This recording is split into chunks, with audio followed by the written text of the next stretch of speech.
అలవి వలలతో చేప పిల్లలను పట్టిన వారిపై కఠిన చర్యలు తీసుకుంటామని మంత్రి జూపల్లి కృష్ణారావు హెచ్చరించారు. నాగర్ కర్నూలు జిల్లా కొల్లాపూర్ మండలం సోమశేలలోని కృష్ణానదిలో 1,00,000 చేప పిల్లలను వదిలారు. ఈ కార్యక్రమంలో మత్స్యశాఖ కమిషనర్ నిఖిత ఇతర అధికారులు పాల్గొన్నారు. చేప పిల్లలను రాష్ట్ర ప్రభుత్వం 100% రాయితీతో అందిస్తున్నామని, మత్స్యకారుల అభివృద్ధి లక్ష్యంగా పనిచేస్తున్నామని అన్నారు. అలవి వలల వలన మత్స్యకారుల ఆదాయం తగ్గుతుందని, దీంతో మత్స్యకారులు ఆదాయం కోల్పోతున్నారని అన్నారు. మత్స్యశాఖ అధికారులు ప్రత్యేక దృష్టి పెట్టి అలవి వలలను అరికట్టాలని తెలిపారు మంత్రి జూపల్లి.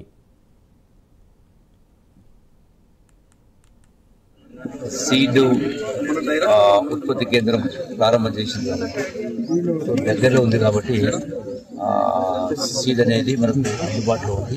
అది కూడా కొంత క్వాలిటీ ఉంది.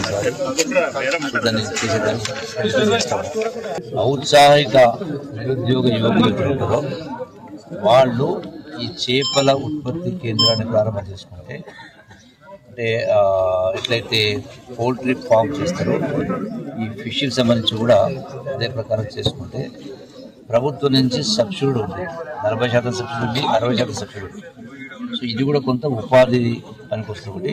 కొందరు ఏం చేస్తూ ఉన్నారంటే ఏమంటారు మరి కంకుడు తినాలని ఇంకోటిలో అల్వి వలలని వేసి ఆ చిన్న పిల్లలు కూడా పట్టేస్తాం. అంటే బంగారు బాతుగుడ్డు వ్యవహారం.